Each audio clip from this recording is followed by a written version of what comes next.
Hare Krishna. Hare Krishna. So you can see we're on a tropical island. You'll hear the tropical birds behind us. Now they won't make any sound now that we've got the camera on. That's why they we were came here. tweeting. There are loads of parrots tweeting away. Yeah. So, where are we? Alright, Canto 3, chapter... I meant physically. Oh. You know. We're in the churchyard. St. Paul's Church. Yeah. Not St. Paul's Cathedral, but St. Paul's Church in Covent Garden. Yeah, it's pretty. Very pretty. It's a very nice area, yeah. And where are we in the Bhagavatam? Canto 3, chapter 20, text 42, conversation between Maitreya and Vidura. Okay. We should be able to finish it today, but we'll see how it goes. Om Namo Bhagavate Vasudevaya. Om Namo Bhagavate Vasudevaya. Om Namo Bhagavate Vasudevaya. Text 42. Recognizing himself to be full of desire and energy, the worshipful Brahma, the creator of the living entities, evolved from his own invisible form from his navel the hosts of Sadhyas and Pitas. So would you like to give a little background? Well, Brahma is creating the universe. And he's creating funny beings at the moment. Funny beings. Yeah, varieties of the ghosts and the hobgoblins, by his yawning. Remember we talked about that. And don't tell me. That was real. So was that. Okay, carry on. Purport. The Sadhyas and Pitas are invisible forms of departed souls, and they are also created by Brahma. Visible forms of departed souls. We don't need that really. Well, we know what it is, but... Yeah. Okay, text 43. The Pitas themselves took possession of the invisible body, the source of their existence. It is through the medium of this invisible body that those well versed in the rituals offer oblations to the Sadhyas and the Pitas in the form of their departed ancestors on the occasion of Shraddha. Purport. Shraddha is a ritualistic performance observed by the followers of the Vedas. There is a yearly occasion of 15 days when ritualistic religionists follow the principles of offering oblations to departed souls.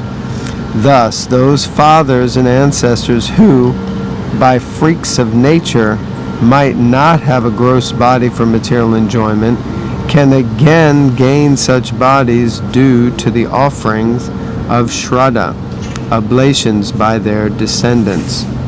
The performance of Shraddha, now I'm saying Shraddha, it's spelled like Shraddha, but it's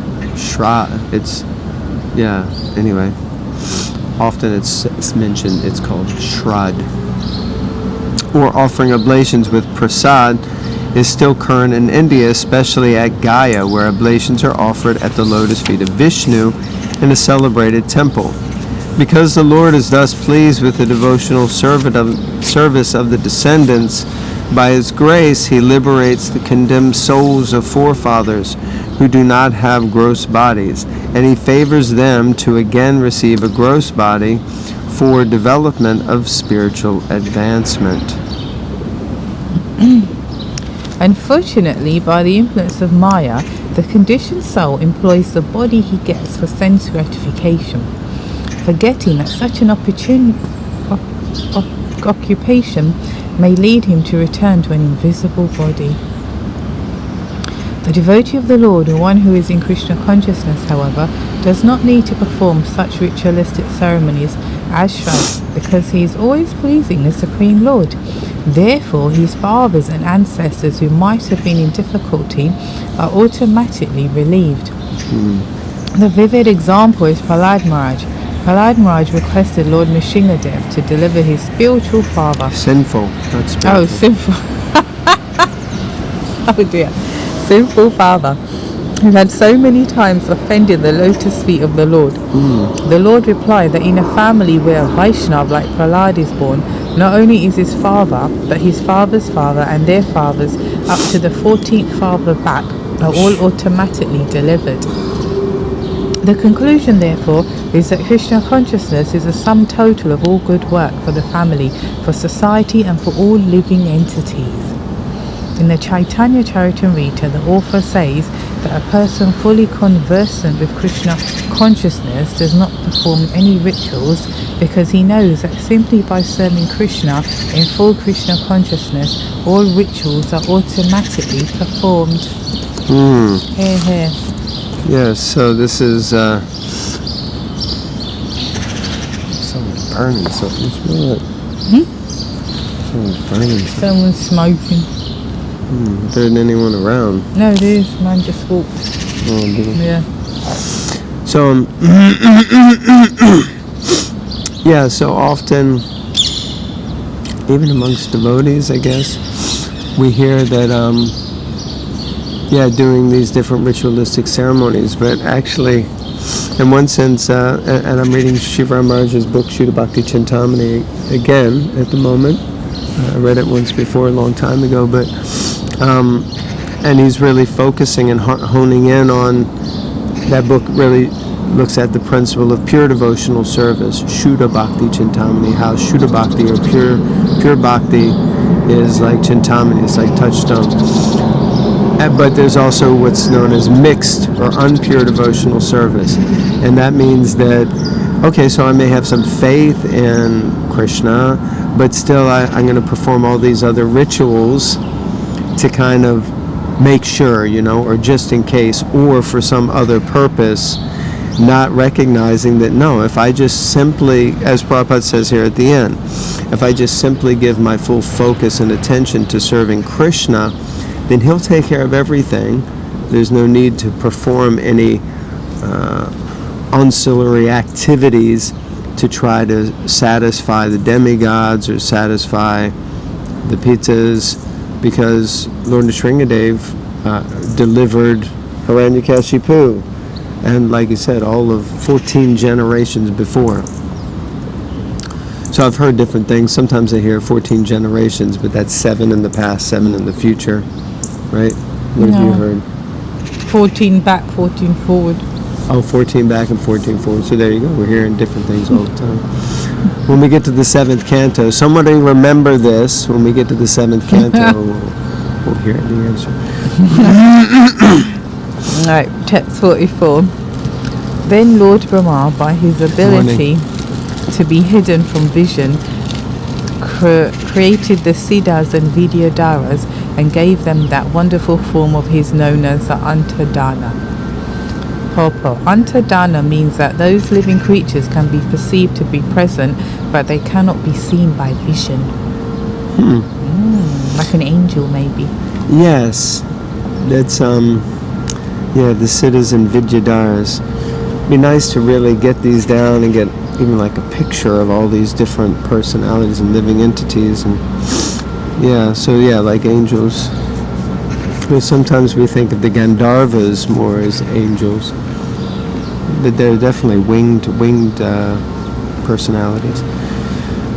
Text 45. One day Brahma, the creator of the living entities, beheld his own reflection in the water, and admiring himself, he evolved Kim Purushas as well as Kinnaras out of that reflection. So we hear about these personalities, the Kim Purushas and the Kinnaras, a lot, so hopefully they'll be more explained.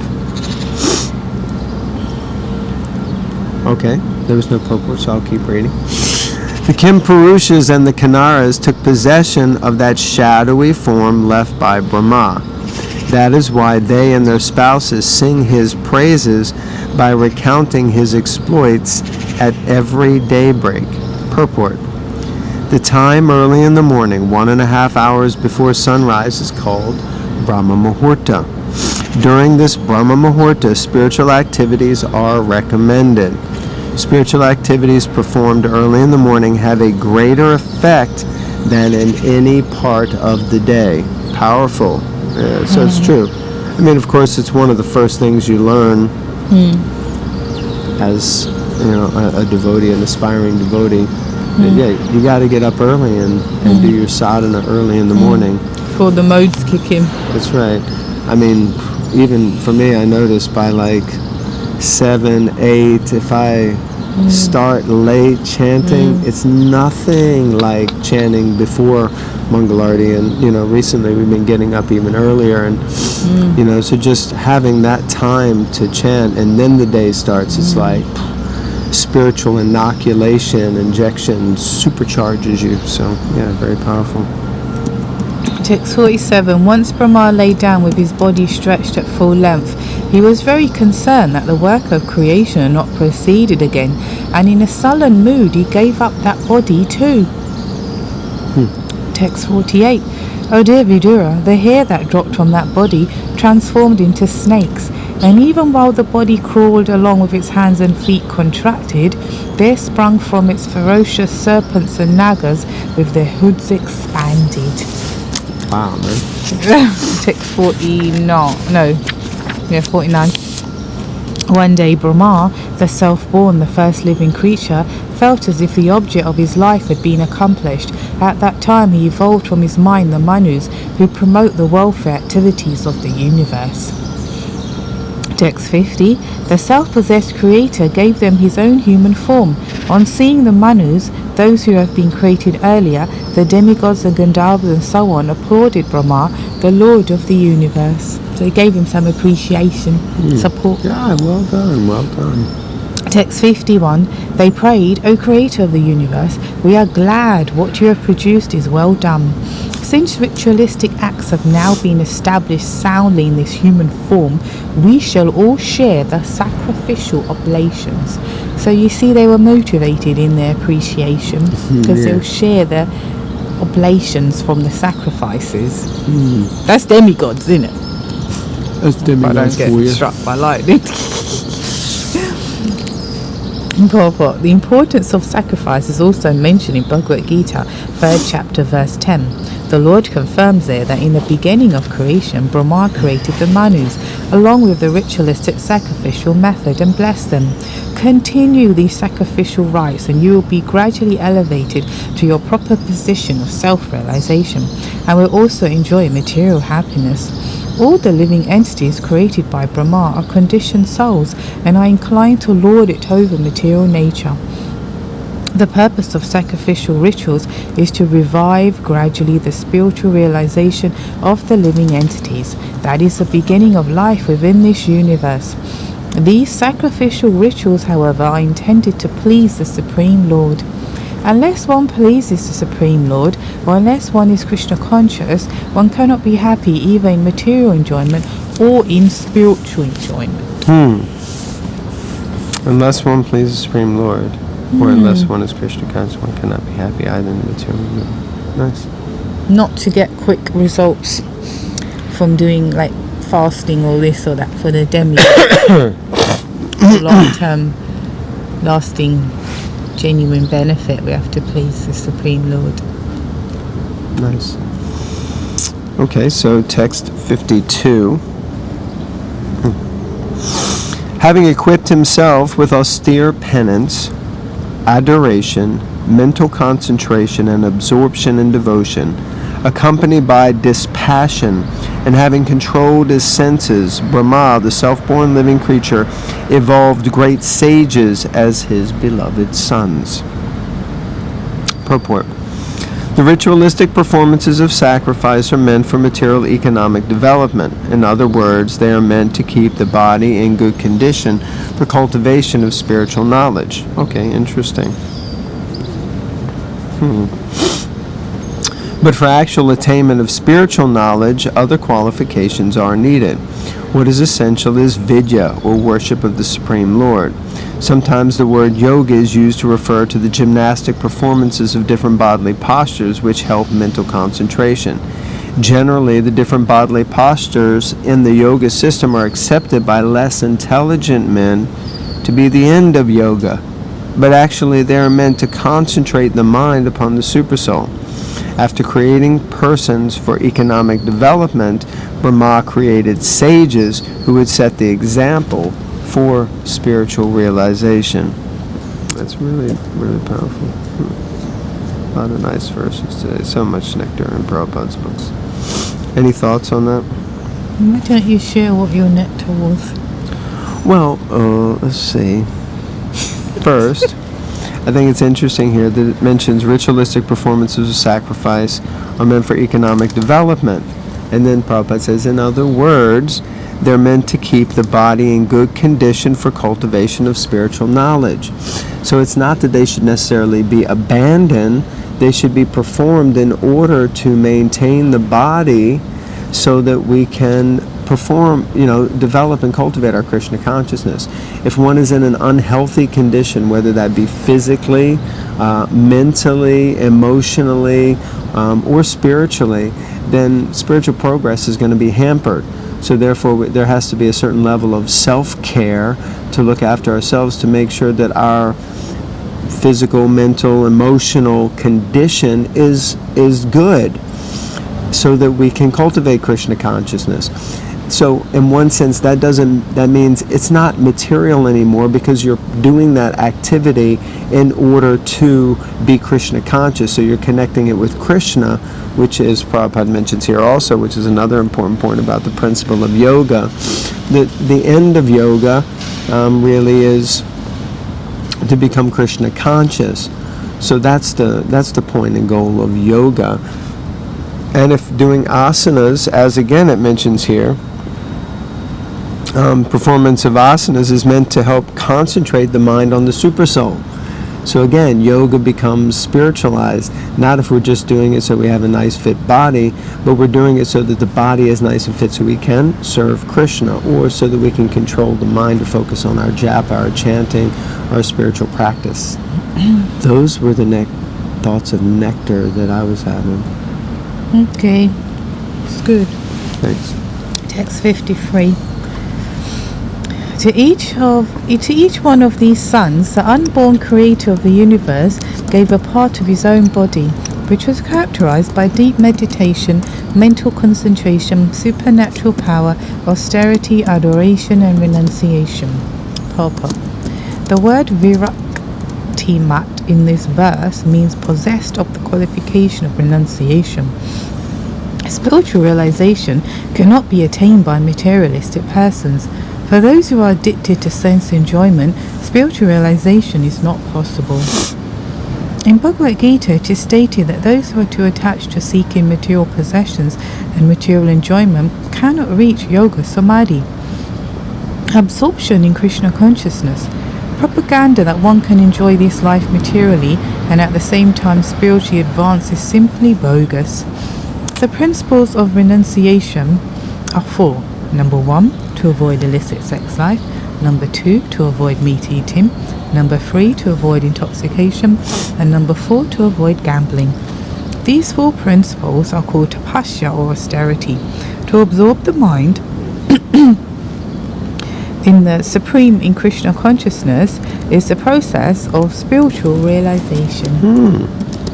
And you can do that in so many different creative ways, You don't have to be the final point being to absorb the mind. We don't need to be, because sometimes people think Krishna consciousness, spiritual life can be dry, because it's like, oh God, chant, read, which is not dry, but it is dry when you don't have a taste. But you go chant and read, but you can, you can use anything in the material world. You can use your ability to sing or dance or go on social media, whatever position you have. You have to think outside of the box in spiritual life, and it's very fulfilling. Very nice. I agree. Thank you. Okay, so that thus end the Bhaktivedanta purports of the third canto, 20th chapter of the Srimad Bhagavatam, entitled Conversation Between Maitreya and Vidura. Nitai go Premanandi.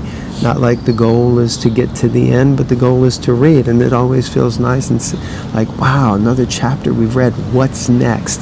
So let's give a little sneak peek at what we'll... Oh, next we're going to have another conversation, believe it or not. A lot of conversations. That's a parrot. Listen. When you want them to perform, they don't. I thought they were going to kick off. So Well, next is the turn it off, conversation. they'll do a whole symphony. You watch. Yeah. So the next one is chapter 21, conversation between Manu and Kardama. Kardama, not Cardamon, but Kardama Muni. Interesting. Because, yeah, we're in the 3rd canto and 20th chapter. And the end of the 3rd canto is all about the son of Kardama Muni, whose name is? Kapila, And his mom's name Devi. is? Well, there we go. And we're about to open up that whole pastime, which is amazing. So much intense instruction in there. Look at that giant pigeon trying to get his beak into that little bird feeder. That's how it is in the material world, you know? If you know, the little man gets crushed and the big people, there's this, you know, there's a beautiful robin now sitting on a bench in front of us. It's beautiful. Robin. Krishna, robin redbreast. There's massive pigeons trying to get their big beak faces into the little bird feeders. Anyway, sorry. Welcome to the material world. Yeah, there's a beautiful robin. It's beautiful. Okay. Okay. I'm not distracted. No, not at all. Okay, thank you all very much. Please read Bhagavatam. Go deep. Mantaraj Srimad Bhagavatam ki jai. Jai. Srila Prabhupada ki jai. Jai. Anantakoti Hare Vaishnava Krishna. ki jai. Nitai Go Premanandi. Hari Hari Bol.